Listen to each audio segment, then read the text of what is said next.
अगर आप भी लेना चाहते हैं देश दुनिया की तमाम जानकारी तो आज ही सब्सक्राइब करें हमारे चैनल को। साथ ही नीचे दिए बेल आइकन को जरूर दबाएं ताकि हर अपडेट आप तक पहुंच सके। नमस्कार, आप देख रहे हैं प्रभा साक्षी। मैं हूं आपके साथ अंकित सिंह। भारत में कोरोना वायरस लगातार विकराल रूप धारण कर रहा है। रोज आने वाले नए मामलों में बढ़ोतरी देखी जा रही है। इन सब के बीच भारत के लिए एक राहत भरी खबर आई है। भारत में अब एक और कोरोना वैक्सीन को मंजूरी के लिए सिफारिश की गई है। सोमवार को वैक्सीन मामलों की सब्जेक्ट एक्सपर्ट कमेटी ने रूस की स्पुतनिक वी को मंजूरी दे दी, यानी कि अब भारत में इस वैक्सीन का इस्तेमाल किया जा सकेगा।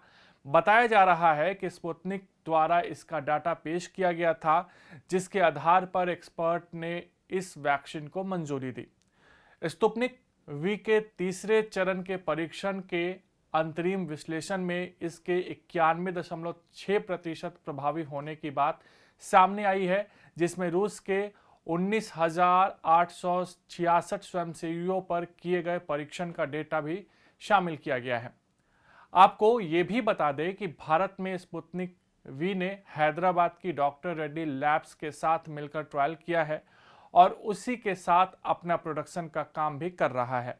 डॉक्टर रेड्डीज ने पिछले साल सितंबर में इस टीके के लिए चिकित्सीय परीक्षण और भारत में इसके वितरण अधिकार के लिए रशियन डायरेक्ट इन्वेस्टमेंट फंड के साथ भागीदारी शुरू की थी।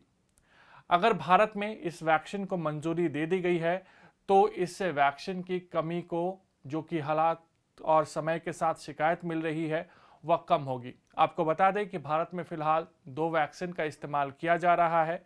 एक सीरम इंस्टीट्यूट की कोविशील्ड है तो दूसरी भारत बायोटेक की कोवैक्सीन है।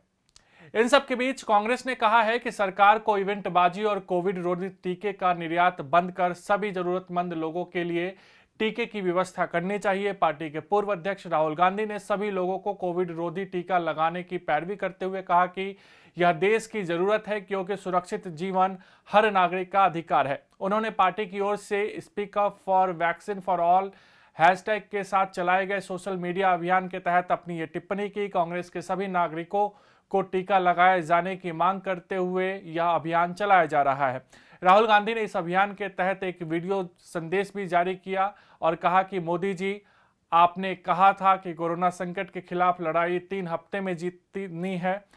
आपने घंटी बजवा दी, थाली बजवा दी, मोबाइल फोन लाइट जलवा दी, लेकिन कोरोना संकट अभी गया नहीं है, आगे ही बढ़ता गया। अब दूसरी लहर है, लाखों लोग कोरोना वायरस के संक्रमण के शिकार हो रहे हैं। वहीं कांग्रेस के वरिष्ठ नेता पी चिदंबरम ने आरोप लगाया कि केंद्र सरकार कोविड रोधी टीके की आपूर्ति और वितरण के प्रबंधन में अपनी भारी विफलता को छिपाने का प्रयास कर रही है। देश में टीका उत्सव के पहले दिन 27 लाख से ज्यादा कोविड-19 रोधी टीके की खुराक दी गई। देश में 11 से 14 अप्रैल के बीच चल रहे कोविड-19 टीकाकरण अभियान को टीका उत्सव का नाम दिया गया है। कोविड-19 के बढ़ते मामलों के बीच प्रधानमंत्री नरेंद्र मोदी ने हाल में मुख्यमंत्रियों के साथ वार्ता में 4 दिवसीय टीका उत्सव का प्रस्ताव दिया था, जिसकी शुरुआत ज्योतिबाई फुले की जयंती से शुरू होकर वी आर अम्बेडकर की जयंती तक चलनी है।